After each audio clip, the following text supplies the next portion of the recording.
اعوذ باللہ من الشیطان الرجیم، یہ پڑھ لیں تو جو ان کے اندر ہے وہ چلا جائے گا۔ تو لوگوں نے اس شخص کو کہا جس کی رگیں پھولی ہوئی تھی اور غصے سے اس کا چہرہ سرخ ہوا جا رہا تھا کہ تعوذ پڑھو، اعوذ باللہ من الشیطان الرجیم پڑھو۔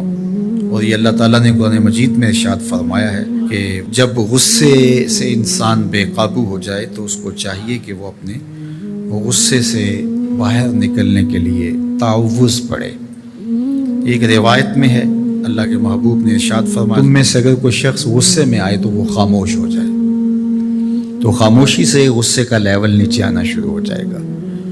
اور ایک روایت میں ارشاد فرمایا جب تم میں سے کوئی شخص غصے میں ہو تو وہ کھڑا ہوا ہو تو وہ بیٹھ جائے، اور اگر اس کا غصہ اس سے زائل ہو گیا تو ٹھیک، ورنہ لیٹ جائے۔ یعنی اگر وہ کھڑا ہو تو بیٹھ جائے، اور اگر بیٹھنے کے باوجود بھی غصہ ختم نہیں ہونے پا رہا تو لیٹ جائے، خاموش ہو جائے، تعوذ پڑھے اور بیٹھ جائے یا پھر لیٹ جائے۔ تو یہ چار صورتیں غصے کو کم کر دیتی ہیں۔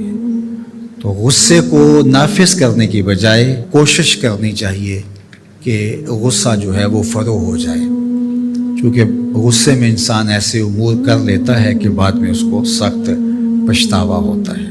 اگر کسی شخص کے ساتھ قرآن مجید نہیں ہے، قرآن مجید کے 2 رکوع 4 رکوع آدھا پارہ اگر کسی زندگی میں روزانہ کی بنیاد پہ نہیں ہے تو اس کی زندگی کا نور اس سے روٹ گیا ہے۔ گر تو می خواہی مسلمہ زیستن نیست ممکن جز بقرآن زیستن، اگر تو مسلمان بن کے جینا چاہتا ہے تو قرآن کے بغیر ایک لمحہ بھی نہیں جی سکتا۔ تو قرآن کو اپنی زندگی میں اس طرح داخل کر لیجئے گا کہ اٹھتے بیٹھتے چلتے پھرتے تمہارے ساتھ قرآن کی تعلیمات جڑی ہوں، کوئی دن قرآن مجید کی تلاوت سے خالی نہ ہو۔ ہمیں اس کی ترغیب دی گئی ہے اور یہ خوش بختی کی علامت ہے کہ تمہارے ساتھ قرآن ہو۔ فرمایا گیا کہ وہ سینہ ایک قبرستان کی طرح ہے جس میں قرآن نہیں ہے۔ تو ایک تو قرآن مجید کی کچھ صورتوں کو باقاعدہ یاد کر کے اپنے سینوں میں نقش کرنا چاہیے، جس طرح سورۃ الملک ہے، قرآن مجید کی دوسری صورتیں اگر اس کے علاوہ بھی آخری پارہ جو ہے اگر سب یاد ہو جائے تو کم از کم آدھا پارہ آخری یاد کر لیں۔ سورہ